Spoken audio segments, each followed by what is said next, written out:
Baba, तीसरा दिन. My third day in India. You know, it has taken me a long time to come back, to look again. I'm on the banks of the river, Ganga. Ma would always tell me her story. How she's not just a river, but a goddess. How that mountain is not just a mountain, but a god. And how that tree is really not a tree, but God flowing as the tree. So many stories, so many songs. I wonder what Ma's India is, what I have lost, and what I'm to find again.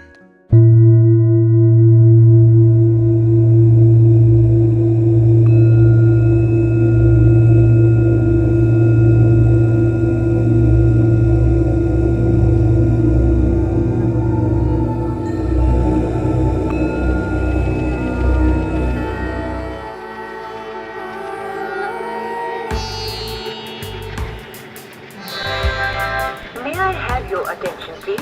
9323 Indore Bhopal Intercity Express is expected to depart at 6 hours. So, all good things in life are expected. They may happen or they may not. That's a good sutra to remember, especially when you're attempting a dive into what is perhaps this world's oldest living religious thought. अच्छा people को हम लोग विष्णु अवतार मानते हैं. हाँ, इनकी पूजा होती है. यहाँ तो हर चीज़ पत्थर में जब भगवान को मानते हैं तो पेड़ में तो भगवान मानते ही हैं, है कि नहीं? Yes, the Hindu thought. Timeless really. 3,000, 5,000, who knows how many years old. And to top that, diverse. No single founder, no single book, no single right, no single wrong.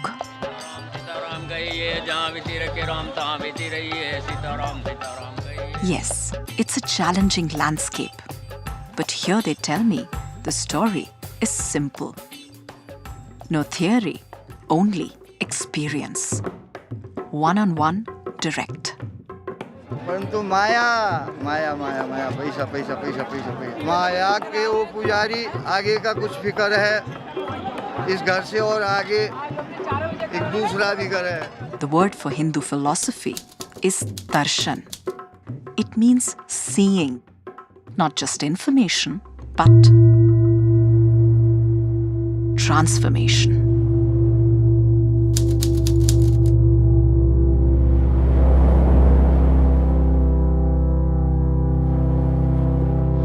You're not good enough, you don't have enough, you're not tall enough, thin enough, rich enough, famous enough. Okay, you are born into a good family, you have a good education, you get married, you climb the corporate ladder, you get to the top, you earn so many millions of dollars, fine. But is that one's life? Baba, love affairs, ambitions, success, failure, happy, sad. everything coming and going, appear and stay for some time and goes away. The real is that which is present, eternally, has always been, will always be. The opposite is the unreal, constantly changing. In between is Maya, that which appears as real, eternal, but is always in flux.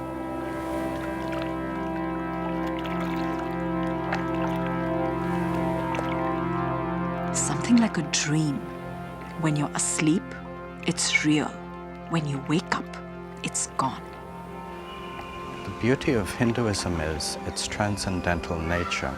There is a transcendence of the physical, even the dream, even the causal, to go beyond all three states of being. And this gift which India gives, it's a key. If you know how to use the key, it helps you in every situation. It helps you to realize that you are not stuck, that there is a way forward, or put it this way, there is a way beyond the normal situation.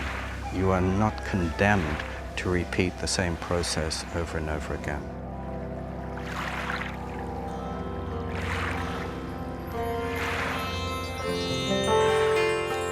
A long time ago, perhaps it wasn't such a long time ago, It was the 19th of August, 1975. It was a Wednesday. I arrived about 3:30 in the afternoon. I was just going to ask you if you remember. Christopher Quilke, an Australian miner, arrived in India. Something deep inside of me said, I've come home. It was an actual physical vibration. And I looked down, and again it said, I've come home.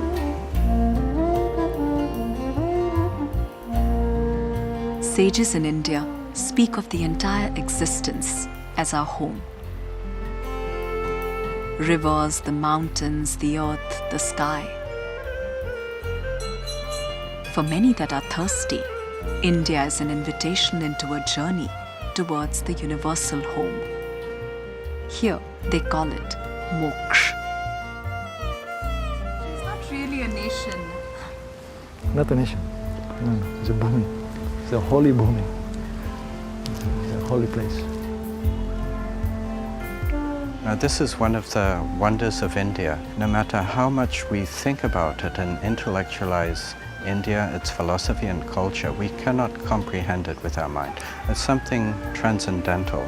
And I think that is why Westerners are attracted here, because they cannot control it. It's beyond their powers of analysis, of intellect, and yet they know it's palpable, it's alive.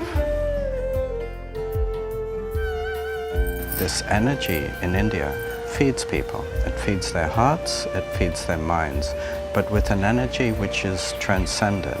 It's not something which you can identify specifically. It's just there. If somebody comes to India, you come open with few concepts. And India has that lila, that beautiful game which will take you where you have to go, you will meet whomsoever you have to meet, and according to your aspirations, you will find that which you are ready for, nor more, nor less. India, for me, to be frank, India is a great mother. Once upon a time in Spain, Francisco, 15 years of age, went to school. He was given a book to read, the Indian epic Bhagavad Gita, the celestial song. For me, it was the first thing which I had read in this, my 15 years short life, which had meaning. I mean, real meaning. He started practicing yoga, meditation. At the age of 20, some 40 years ago, he came to India and became Swami Satyananda, the one who discovers bliss in the eternal truth. Gita was the key, yes. Some of the shlokas were speaking of Atma, made a big impression on me. I will call that Purva Jamma Samskar. If I have to explain it, it is a samskar from Purva Jamma, from another life. And that put me in touch with that trend. न प्रहृष्ये प्रियं प्राप्य नोद्विजे प्राप्य चाप्रियं स्थिरबुद्धिरसम्मूढः ब्रह्मविद्ब्रह्मणि स्थितः बाह्यस्पर्शेष्वसक्तात्मा विन्दत्यात्मनि यत्सुखम् ब्रह्मयोगयुक्तात्मा सुखमक्षयमश्नुते.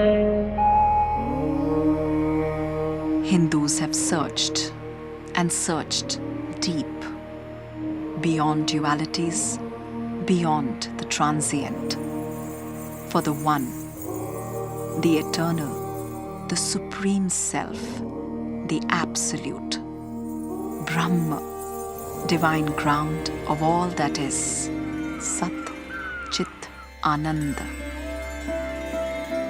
Truth, consciousness, bliss.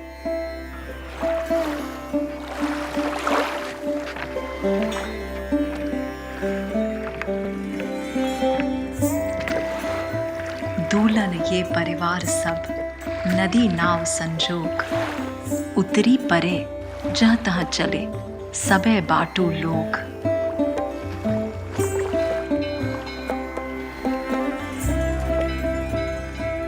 Baba, Hindus call religion a spiritual adventure. The adventure is long and often not easy. You see, my friend Carlos, he's having a tough day. Maya, of course, Maya. Yes, I'm working on it. Maya. This Maya. Our boatwala stopped for a chai. I mean, he really stopped. He forgot all about time or about poor Carlos, who's getting very late. I love India. I guess it's a bit of a love-hate relationship. You know, the things that makes you love it is the things that annoy you. You know, that flexibility that anything can happen, everything is fluid, approximative. But sometimes when you need to get somewhere, that's where you get, you know, the hard part. Time here works. Did I just say works? यहाँ तो हर आदमी अपना अपना पाठ करने आया है. जैसे कोई राजा का पाठ कर रहा है, कोई पंडा का कर रहा है, कोई पुजारी का कर रहा है, कोई भिखारी का कर रहा है, कोई कबाड़ी का कर रहा है. हर आदमी अपना अपना पाठ कर रहा है. जिस काम में, जिस धाम में या जिस नाम में रहो, श्री राधा रमण राधा रमण राधा रमण को. The Hindu tradition is of many lives, many philosophies, many cultures, subcultures, and many more. Gods, 33 million.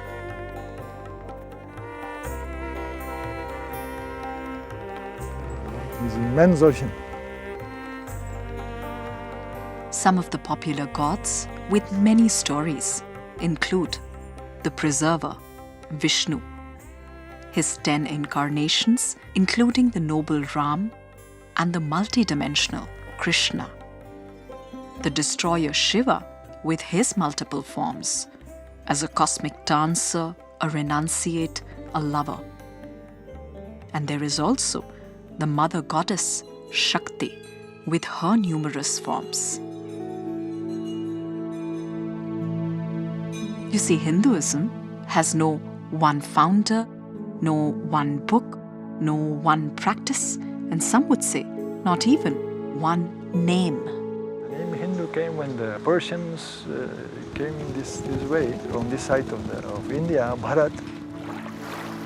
The people who lived on the other side of the Indus river, the Sindhu river, were we call Hindus. And then with the Muslims and the English, that the word Hindu started to be connected with the religious tradition or the spiritual tradition of the people living in that area. But the real name of Hinduism is Sanatana Dharma. In the olden texts, we don't see the word Hindu. Sanatana Dharma means the eternal Dharma. It's not founded by anybody. It does not depend on any book or a particular teaching. It's part of the cosmos. It's understanding the rhythm of the cosmos. That is Hindu Dharma. Being in tune, being in harmony with that rhythm.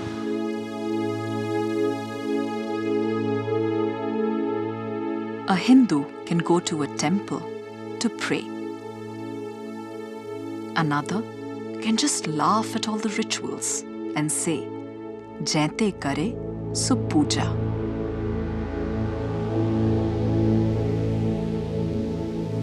With hundreds and thousands of different approaches, because Hindu Dharma accepts the multiplicity and the variety in nature. In nature, do we look at these trees? Not one is the same as the other one. So all human beings, we have all different potentialities. And that great mother, which is Hindu Dharma, gives us different ways of approach to each one of us.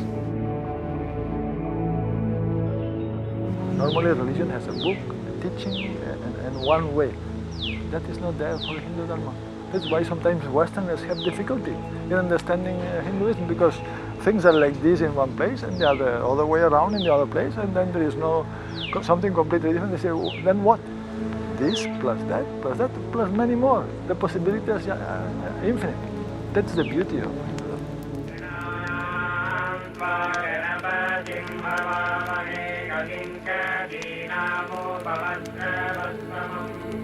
The greatness of India is that it has maintained a continuous flow from ancient times of a consciousness which we today cannot quite fathom. To give you an idea, the Vedas, which were created 3,000, 4,000, 5,000 years ago, are still alive today. This is quite remarkable, that there is a living force, a vibration, which nourishes, which feeds the Indian psyche. Baba, this is the 21st century. Now the Vedas were created thousands of years even before Christ. Some say 3000 BC. And here Christopher was saying that Vedas still live within the Indian psyche. I looked within. And then I remembered a song I have heard since I was a child.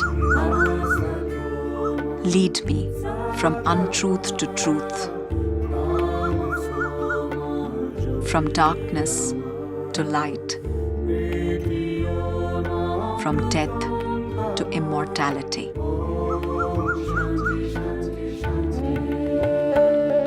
What's the greatest gift that India has given to the world?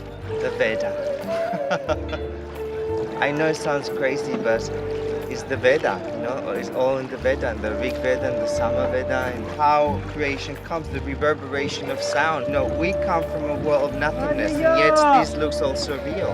And there's a whole mechanism of how it happens, and it's explained in the Veda. The Egyptians have the pyramids, the Greeks have the Parthenon, China has the Great Wall of China, whereas India has the Vedas. So it's not made in stone, and this is the difference between India and other civilizations. The Indian heritage is based on sound. It's not based on stone. So you cannot pinpoint it as such. And this sound permeates the whole of India, from Kashmir to Kanyakumari. It influences, you could say, it is part of what India is. India would be nothing without this mesh. You could call it a mesh. It's a subtle mesh understanding. Mangalam, Mudaka Mangalam, Mudaka Mangalam, Agni Mangalam, Agni Mangalam, Vayu Mangalam, Vayu Mangalam, Gagana Mangalam, Gagana Mangalam, Surya Mangalam, Surya Mangalam, Chandra Mangalam, Chandra Mangalam, Jagata Mangalam, Jagata Mangalam, Jiva Mangalam, Jiva Mangalam, Deha Mangalam, Deha Mangalam, Mano Mangalam, Mano Mangalam, Atma Mangalam, Sarva Mangalam, Bhavatu Bhavatu Bhavatu. Om Shanti, Shanti, Shanti.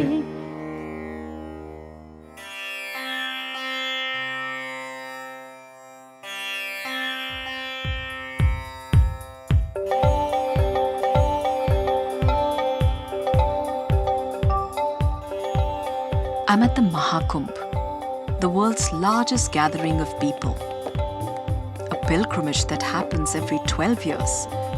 since God knows how many years.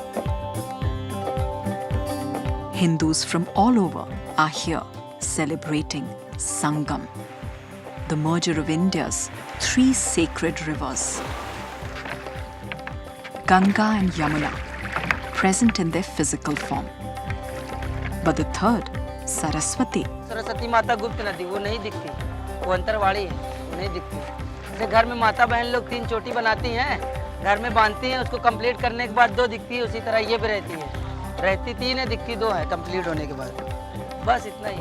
Sometimes I feel India is also like Saraswati, essentially present.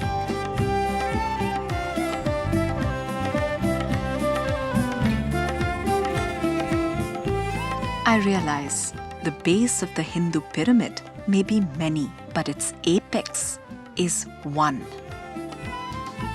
Weaving together the many to the one are 2 ancient threads that run across India.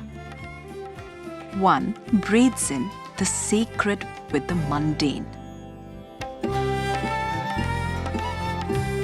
Like money is not just money, it is Goddess Lakshmi.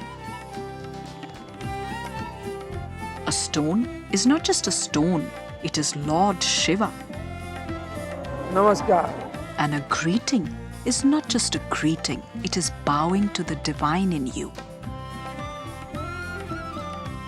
Everything here is a doorway to the divine. And the other thread? It constantly directs the inner compass towards transcendence, looking beyond this world of name and form, for the one, the nameless, the formless, the absolute. Akanksha is a name. It's a girl, young lady. But you are not just that. You have become Akanksha because time, the river of life has run like that. But go to the source of the river, you will find you are everything. You are limitless. Bhuma means infinite. Alpa, the human mind is Alpa, human intellect. But yourself is Bhuma, the limitless. He says, Alpe Sukham Nasti, there is no joy in the limited, in the complete, the perfect, the whole, the infinite. Alone is joy. KVS. I met him under an old banyan tree. A wanderer, a seeker, an inquirer in the inner laboratory.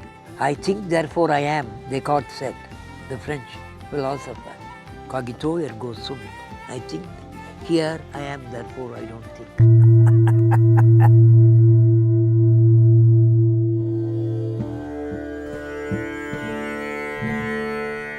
I'm sitting in a dark room in the mountains, staring out at the tree.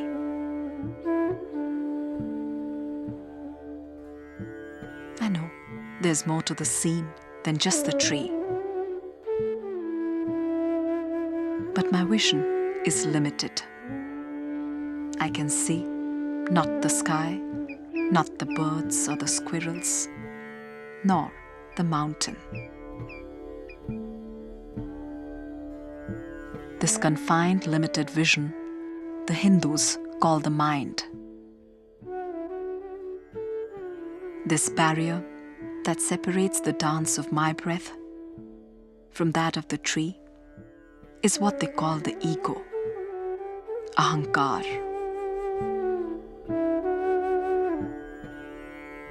I remember Jung, called Gustav Jung, you have heard?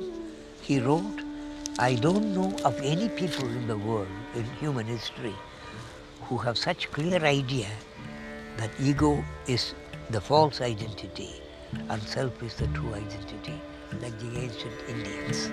This you can call its highest tribute to Hinduism. The windows of my mind. Nation, gender, age, class, caste, relations, yes, even religion. I step out and look. Dhyana. A state of being contentless, windowless, out under the open sky.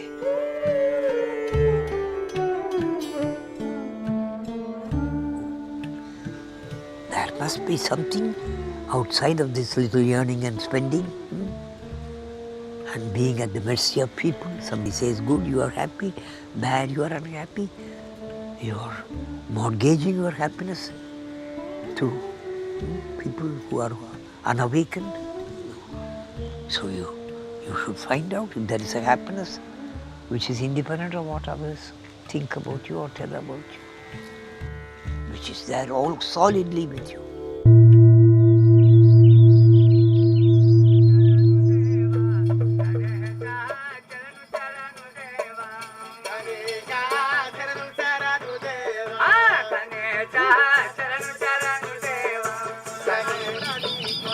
Baba, happiness comes easy in the mornings.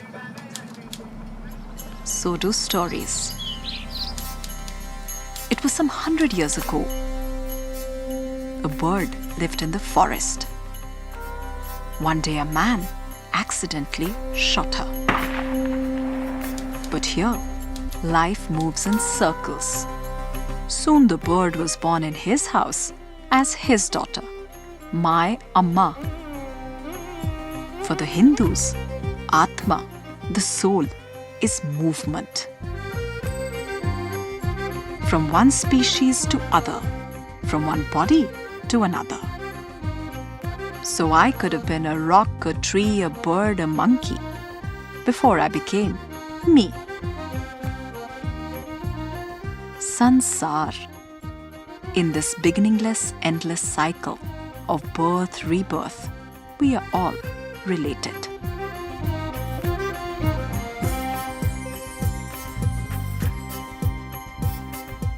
Life is a vast drama. On the stage, there is good, there is evil, there is joy, there is tragedy. But watching it all, beyond it all, is the unborn, undying, untouched Atma. Here they say it's on a pilgrimage to eternity, moksha.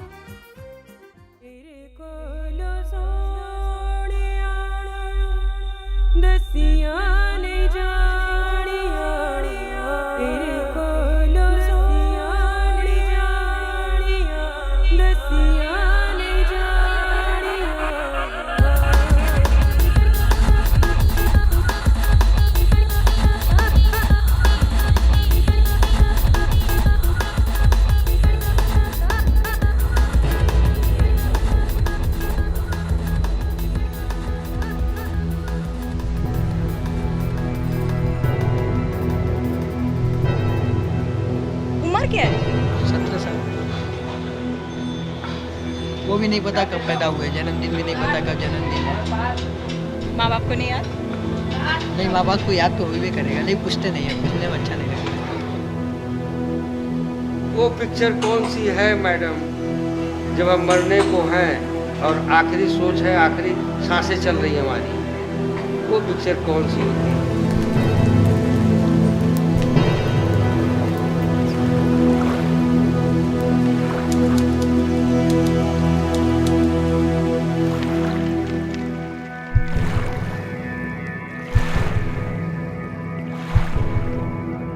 Kashi is known as Mokshadham, the bestower of immortality. Paradoxically, in its very heart throbs death.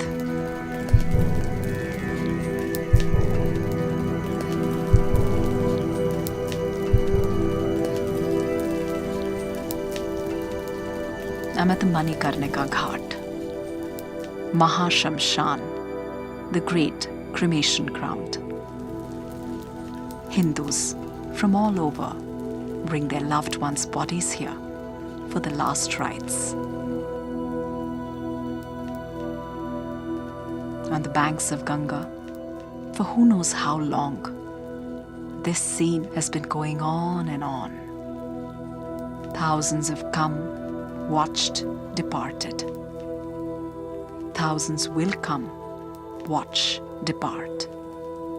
Some perhaps may realize that sooner or later we will all be one of the many characters on the scene.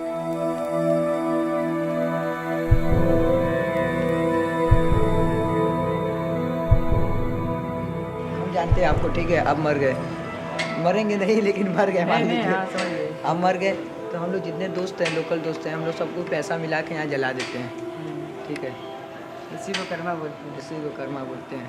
अब वो नसीब वाले रहते हैं कि ये सब करते हैं। देहिनो अस्मिन् यथा देहे कौमारम यौवनम चरा तथा देहांतर प्राप्तिर धीरः तत्र न मुह्यति. Body is like a clay pot. One breaks, another is created. The untouched Atma moves from the old to the new. But it carries with it residues of actions, of desires, of ignorance that prevent its union with the whole.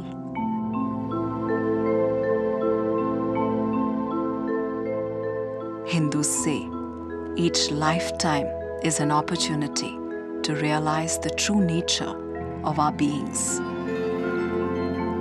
one with the eternal. Sat, Chit, Anand.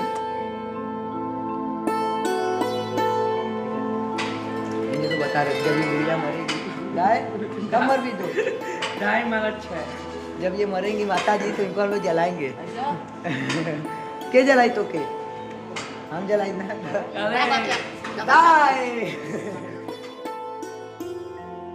Dai is very popular with the gully boys.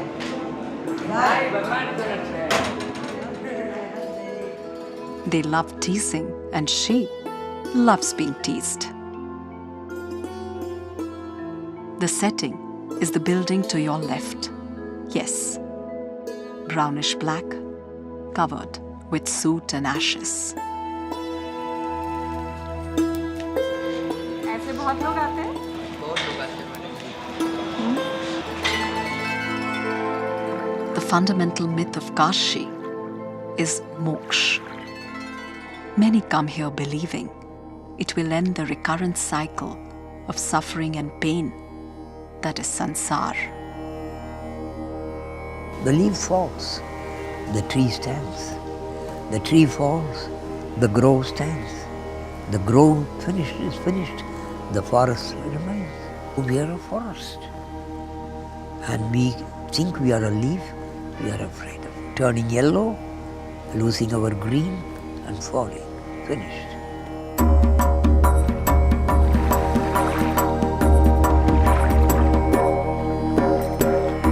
मरो वे जोगी मरो, मरण है मीठा, तिस मरणी मरो, जिस मरणी गोरख मरे दीठा.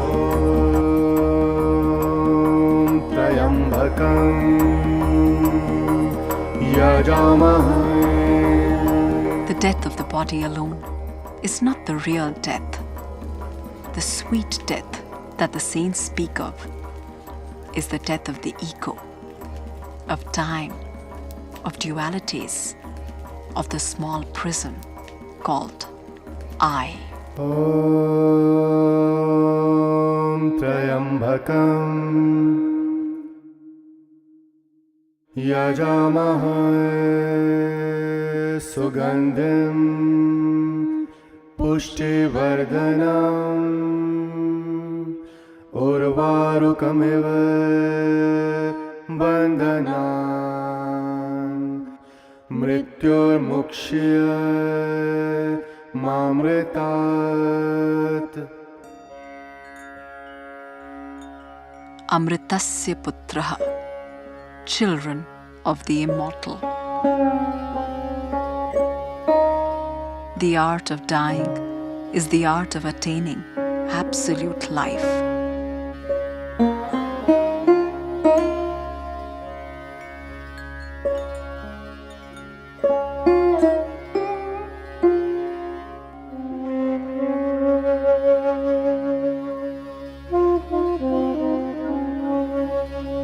Baba, India, elates, melts, terrifies, shocks, teases my entire being. Her offering is like fire, constantly moving upwards, purifying the real from the unreal. In thousands of ways, she cajoles. Choose what you like. Meditation, prayer, dancing, singing, chanting, what you like. But choose. When the universal is our home, our birthright, why remain confined to being just human?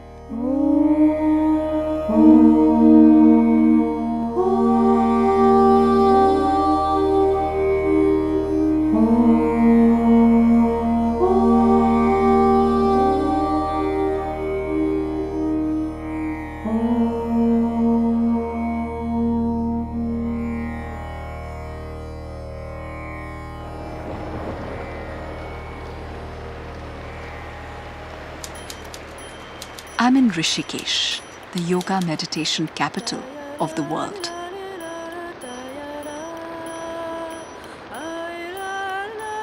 People from around 30 countries are here. What brings you here? Spiritual teachings and knowledge.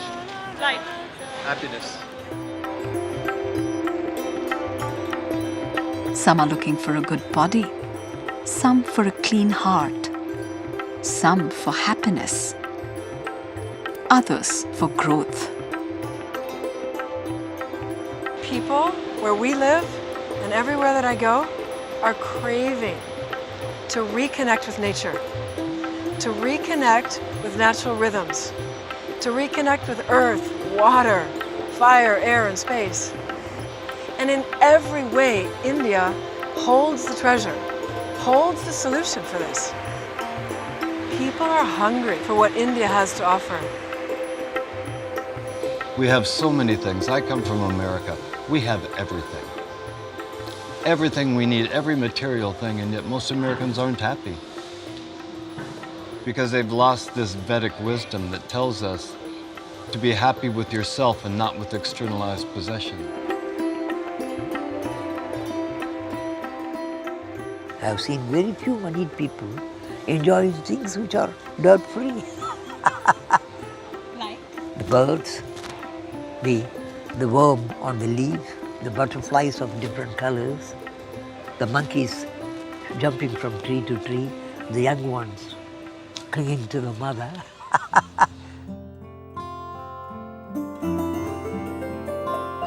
Enormous banyan tree from a tiny seed. Sunshine through the leaves. The river of life dancing past the rocks. The path of least resistance. Imagine, even the Vedas told us, and they come from thousands and thousands of years ago, before modern telecommunications, before Facebook and the internet and television and telephones and Googling and text messaging.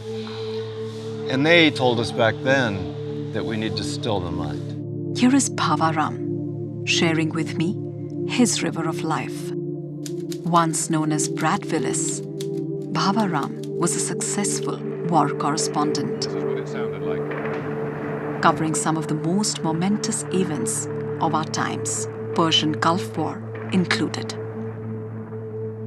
But as always, life had its own plans. Bhava had an accident. He broke his back, was declared permanently disabled. Later, he was diagnosed with stage 4 of a rare and typically fatal throat cancer. Doctors gave him 2 years max. Terminal stage 4 cancer from my coverage in the Persian Gulf War and told I wouldn't live for 2 years. And I was literally on my deathbed when I left Western medicine and ultimately found my way to yoga, Ayurveda, and Vedic wisdom, to a complete new approach to life. And that ultimately healed me. Here the word for health is swasthya. Swa Ast, centered in the eternal self. We have become so used to conflict, chaos. Chaos, this film called Samsara is full of chaos, inevitably, because it's based on the wrong premise. Right?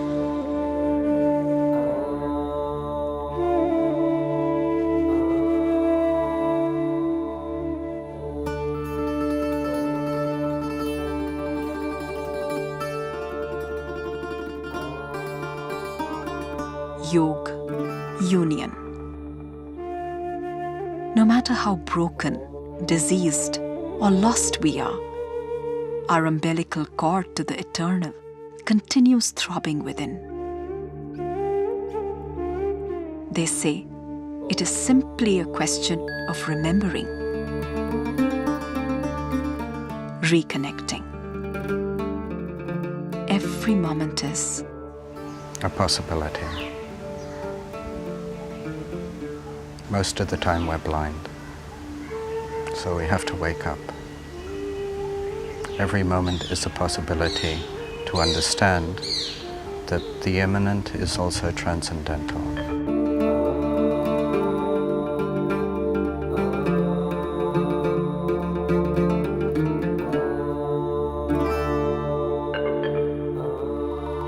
Body is a reflection of nature.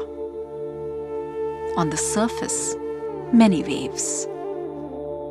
Childhood, youth, old age, disease, healing. Yet something deep within remains constant, unchanging, watching.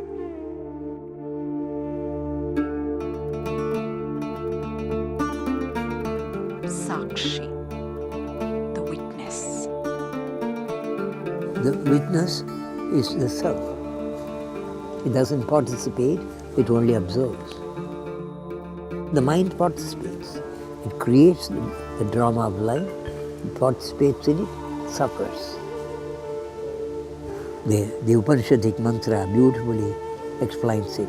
2 birds sat on the same branch. Dosuparna samanam vriksham parishakvajata. One of them was eating the pipala fruit. The other not eating, just observes.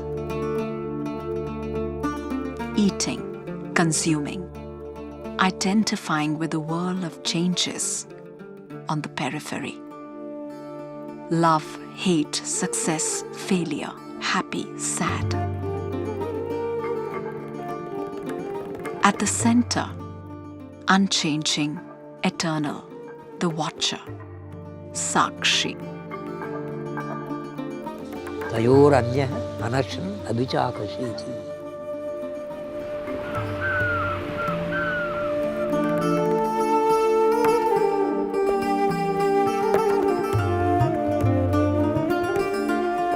Baba, we are all wanderers here, trying this way and that, sometimes through love, other times through money, power, to become more, a little bigger.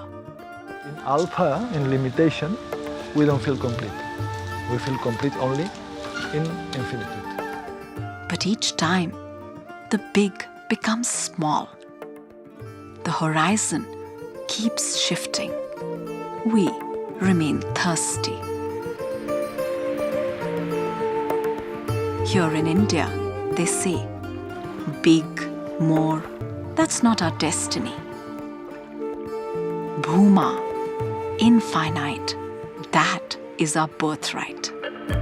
India has to be the lighthouse for the world in that sense.